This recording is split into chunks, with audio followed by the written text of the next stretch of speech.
السلام علیکم ناظرین، اس گھر کو آگ لگ گئی گھر کے چراغ سے، اور چراغ بھی ایک نہیں تین دن۔ ایک چراغ کی جانب سے تو الٹیمیٹم بھی بہت مختصر مدت کا آیا ہے، اور اس الٹیمیٹم کی مدت میں اب دن صرف 5 ہی رہ گئے، اور دوسرے چراغ کی جانب سے جو اکھاڑ پچھاڑ شروع ہوئی ہے وہ خود اس بات کے حوالے سے گلے پڑی ہوئی ہے کہ بھائی پہلے آپ اسی کے ساتھ تھے اور یہی کچھ کرتے تھے۔ اور ایک اور اپنے ہی گھر کا آدمی ہے جس کی ایک آڈیو وائرل ہے، وہ آڈیو میں کیا کہا گیا ہے وہ دہرایا ہی نہیں جا سکتا، لیکن وہ وائرل ہو چکی ہے۔ جھوٹ ہے یا غلط ہے، اس کا فرانزک ہو کر اس کے خلاف آڈیو کے جس کی آڈیو اس کے خلاف بھی اور جس نے وائرل کیا اس کے خلاف بھی کارروائی ہونی چاہیے۔ وزیر اعظم کا منصب ایسا نہیں ہوتا کہ اس کو اس طرح سے بے توقیر کیا جائے، چاہے وہ وزیر اعظم کوئی بھی ہو۔ سیاست اپنی جگہ اور ذاتیات کا تقدس اور عہدوں کا تقدس اپنی جگہ۔ ناظرین، بات کرتے ہیں پہلے جہانگیر ترین فیکٹر کی۔ جہانگیر ترین جب گزشتہ سماعت پر عدالت میں پیش ہوئے تو ان کے ساتھ آنے والوں کی ایم این ایز اور ایم پی ایس کی تعداد انتہائی خطرناک حد تک زیادہ تھی۔ 35 تو ساتھ تھے اور 45 کا دعویٰ ہے، اور ان سب نے جہانگیر ترین کے ساتھ کھڑے ہو کر ان کا ساتھ دینے کا نہ صرف وعدہ کیا ہے بلکہ ریاض ریاض نے واضح طور پر اور دو ٹوک اعلان یہ کیا ہے کہ انہیں انصاف چاہیے۔ انہوں نے لفظ استعمال کیے، انہیں انصاف چاہیے۔ تاثر یہ دیا جا رہا ہے کہ جہانگیر ترین کے خلاف جو شوگر کمیشن کی رپورٹ ہے اس پر شوگر سکینڈل میں کارروائی ہو رہی ہے، لیکن جہانگیر ترین نے واضح طور پر یہ دعویٰ کیا ہے کہ جو ان کے خلاف 3 ایف آئی آر درج ہوئی ہیں ان میں سے کسی بھی ایف آئی آر میں شوگر سکینڈل کے حوالے سے ان پر کوئی الزام نہیں ہے۔ ان پر الزامات 10 سال پرانی منی ٹرانزیکشنز کے ہیں۔ یہ بالکل ایک مختلف بات ہے، اور خاص طور پر ایف آئی آر میں بیٹیوں کا نام شامل ہونا واضح طور پر انتقامی کارروائی اور ان کو کسی اور عمل سے روکے جانے کی کوشش محسوس ہوتا ہے۔ احتساب ہرگز نہیں، دیانت داری ہرگز نہیں، کرپشن روکا جانے کا مقصد ہرگز ان ایف آئی آرز میں واضح نہیں ہے۔ تو ریاض نے یہ کہا ہے کہ انہیں اگر انصاف نہ ملا، اور وہ اپنی ہی پارٹی کے لوگ ہیں اور اسی پارٹی کے جھنڈے کے نیچے کھڑے ہوئے ہیں، اگر انہیں انصاف انہیں خود کو اپنی پارٹی کے لوگوں کو نہیں ملتا تو پھر وہ راست اقدام کرنے پر مجبور ہوں گے اور اگلے لائحہ عمل کا اعلان کریں گے، اور یہ اعلان زیادہ دیر وقت نہیں لے گا۔ انہوں نے اس وقت یہ تھے 6 دن، جس میں سے 2 دن گزر گئے ہیں، اور آج سمیت 4 دن ہیں۔ ایک دن اور اگر وہ لے لیں گے تو 5 دن کا وقت وزیر اعظم کے پاس رہ گیا ہے، یا اس دوران وہ جہانگیر ترین صاحب سے ملاقات کریں گے اور انہیں انصاف فراہم کریں گے انورٹڈ کامرس میں، یا پھر جہانگیر ترین گروپ اپنے اگلے لائحہ عمل کا اعلان کرے گا۔ اور لائحہ عمل کا اعلان جو ہے وہ پھر ان کی جو اسٹرینتھ ہے، ووٹنگ اسٹرینتھ، اس کو استعمال کرتے ہوئے حکومت پنجاب اور وفاق کی تبدیلی کا ہی ہو سکتا ہے، جس کی وہ تھریٹ دے سکتے ہیں۔ دیکھتے ہیں وہ 5 دن کے بعد کیا اعلان کریں گے۔ ناظرین، دوسرا ایشو ہے تحریک لبیک پاکستان کا، جس کو کالعدم قرار دے دیا گیا ہے، اور اس کے خلاف اس کو کالعدم قرار دیے جانے کے حوالے سے مزید قانونی کارروائیوں کا پروسیس جاری ہے۔ ناظرین، جو تنقید سامنے آ رہی ہے عوام کی جانب سے اور میڈیا کی جانب سے بھی اور اپوزیشن کی جانب سے بھی، یہ وہ تنقید وہی ہے کہ بھائی یہ وہی لوگ ہیں جن کو آپ فیض آباد دھرنے میں سپورٹ کر رہے تھے، اور خود پی ٹی آئی جب ڈی چوک میں بیٹھی ہوئی تھی اور اپنی احتجاجی تحریک چلا رہی تھی تو یہی سب کچھ کر رہی تھی۔ وہ الفاظ دہرائے جا رہے ہیں عمران خان کے اور شیخ رشید کے، جو کچھ اتنی انتہا پسندانہ الفاظ تحریک لبیک نے تو استعمال ہی نہیں کیا، جو یہ کرتے رہے ہیں کہ آگ لگا دو، جلا دو، پارلیمنٹ کے لیے گالیاں اور بل جلانا، اور لوگوں کو مشورہ دینا کہ سول نافرمانی کریں اور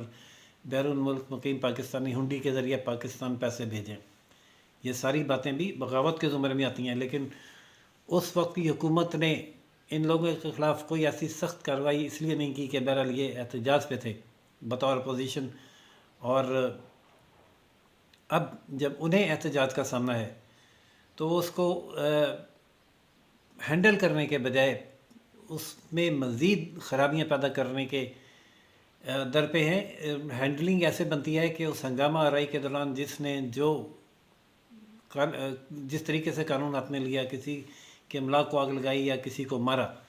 ان مخصوص لوگوں کے خلاف پرچے کریں اور مقدمے بنائیں ان جرائم کا. پوری پارٹی کو بین کرنے کا مطلب یہ ہے کہ پورے اس طبقے کے بہت بڑے سیگمنٹ کو آپ آگ بگولا کر رہے ہیں اپنے خلاف، اور اس کے نتیجے میں تحریک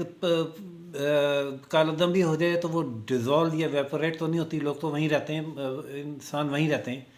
ان کے لیڈر نے 20 اپریل کو لاہور سے فیض آباد مارچ کا اعلان کر دیا اور کارکنوں کو ہدایت کی ہے کہ وہ جوک در جوک پہنچیں. ان کو پھر ظاہر ہے ان کو روکنے کے لیے ایک وہی سین تمام ان شہروں میں لاہور سے اسلام آباد تک پیدا ہوگا کہ عوام کے لیے سڑکیں بند ہو جائیں گی اور ایک رمضان کے ماہ میں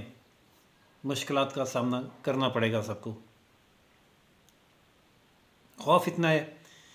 کہ تنظیم کو کالعدم کرنے کی پریس کانفرنس کرنے کے بعد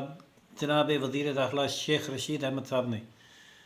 اپنی سیکیورٹی میں اضافہ کر دیا ہے اور سلمان تاثیر کے تجربے سے استفادہ کرتے ہوئے اپنے سیکیورٹی گارڈ غیر مسلم رکھے ہیں. تو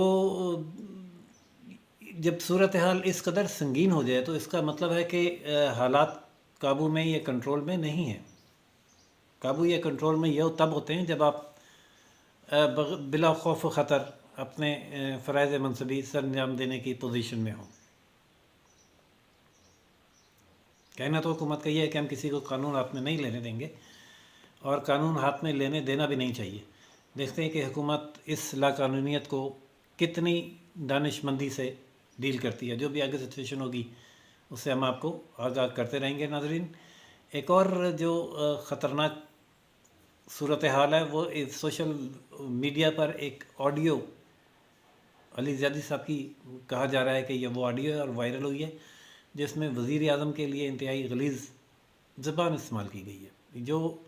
کسی طرح بھی اپریشیبل نہیں ہو سکتی. حالات جو بھی ہوں، سیاسی، معاشی، اقتصادی، وزیر اعظم کے منصب کا ایک تقدس ہے جو بدقسمتی سے اس ملک میں رہنے نہیں دیا گیا اور اس کو ہمیشہ ہر سویلین وزیر اعظم کے حوالے سے پامال کیا گیا ہے. وزیر اعظم اگر امپورٹڈ ہو جیسے کہ شوکت عزیز سے تو ان کا تو پھر ہمیشہ عزت سے ہی نام لیا گیا اور ان کے جانے کے بعد بھی کسی نے ان کا نام تک نہیں لیا. لیکن وزیر اعظم اگر سویلین ہے،